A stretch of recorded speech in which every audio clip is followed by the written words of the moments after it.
This, as you probably may not know already, is the debut feature of Hayao Miyazaki, and it's really it is his debut feature that he directed, but it's kind of like the culmination of his career leading up to that, in that, like, he directed episodes of the Lupin TV series before, but going way back, to like the end of the 60s, the beginning of the 70s, he was working in different animation studios, different shows, movies. He was key animator on different things, on just stuff like Animal Treasure Island. He was the key animator on that. He was just like different series he did. Like there were a lot of like popular, successful shows. Like they did versions of Western classics like Heidi or Anne of Green Gables, and all this over in Japan he did. And then up through the Lupin series, he was directing a bunch of that. And then finally, basically, he'd done so much of that, he got into the movie, and by that point, he kind of was a master. Like, at this point of like 1979, when he made the Castle of Calgiostro, Miyazaki was basically had already mastered the craft, and from then on, it was just, the rest is history. But for this movie, though, he puts in his trademark detail, his just incredibly well thought out plots and environments. Like even in On Your Mark, just for a 6-minute short film, there's like an entire world crammed in there. You can just like get a sense of like just this massive universe in that film. But basically, he mapped out the entire castle in this film before the production, so that the narrative can function around that, and it would really feel like a believable location. And he did a whole bunch of just like preparation in regards to that. But after he made Cagliostro, he was interviewed by Toshio Suzuki, who worked for Animage magazine, and the two became friends. And basically, Suzuki became Miyazaki's producer for Ghibli, basically producing all the subsequent films since then. And but the film, it is interesting. The film itself is high adventure, great fun, wonderful. Just film. There's this rumor that Steven Spielberg was at a screening of it in 1980, and after seeing it, I really wish I could verify this quote. In fact, they tend to put it on the back of some of the DVDs, older editions, not in quotes because they couldn't really say it as a quote, but they say that Spielberg once said it was one of the greatest adventure movies of all time.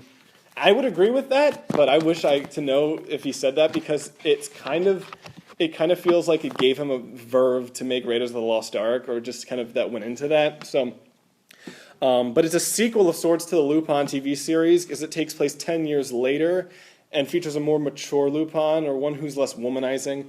And the way I know that is because there's a flashback sequence in the movie, which is kind of a direct parody of the first opening credits sequence of the show. And that's done in flashback, and it's supposed to be 10 years prior. And so now Lupin's a little older, a little wiser. And this whole film is kind of this theme of like the innocence of the princess, him trying to rescue her from the lecherous count.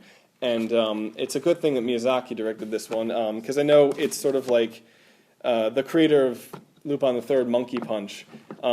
He said like if he had made this film, he would have, Lupin would have like molested her, instead like kind of like would have taken advantage of Clarice if he had done it. So I'm just like, thank you, Miyazaki, for making this movie, because the theme of it really is like innocence and kind of like stepping, out of the darkness, kind of like, and you'll see that's kind of played into the theme and the character of Lupin as well. But it's really, it starts kind of an atypical, very restrained, very respectable kind of pattern in Miyazaki's career, is that he does show a lot of restraint, and he doesn't fall into a lot of things that sort of cheapen a lot of other films that, especially anime. So, and he doesn't really. I don't know if he really considers himself an anime director, but he is. No, there's a funny scene in the documentary that came out recently that says, he's like, oh, I'm not an otaku. I'm not an otaku. Next scene, it shows him with Hideaki Anno, like, playing with model airplanes and stuff. So it's one form of it or another. But basically, first I want to... before we play this, the reason that we want to do this film club, the reason for that is basically because it's like, why should these older films? Why, do that? And honestly, or show older stuff, or just all this random things, seemingly random, but it's really, like, for those of you starting out, honestly, it's a great way to grow as an artist. You have to go deeper. Like, I say, like, read any book, any book you can find. Just anything, whether it's on animation, whether it's on, like, any subject, any author, just read, because you never know where ideas, like, are going to come from. And explore different art forms outside of your own. Just, like, really get out there with, like, just if anything catches your fancy, if anything does that, just jump into it. Photography, illustration, just like fashion, design, any of that. Just, and film is really great for, like, getting excited about different art forms, because it's a condensation.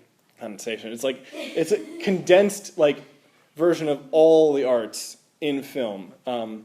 It's like what Wagner had in his operas was the Gesamtkunstwerk, which is total art. And it's like all the art forms together in one thing. And also delve into the past, because the present won't work at making you a better artist. And I'm gonna be very absolute about that, but it's not really necessarily going to make you a better artist. It'll make you a more marketable artist. Something that looks like everything else. The more you constrain your vision to only what is put in your face by pop culture, the more you'll only regurgitate that, and what will be left with is mediocre white noise. That's what happens. So you have to force yourselves to explore everything, like, outside of animation, outside of film, outside of respectively what you're used to. Because the more you absorb, the more your work will stand out. More influences. So that's why we show a lot of these just varied kinds of films from different eras, animated and live action. But yeah, all right, let's get this fire thing started.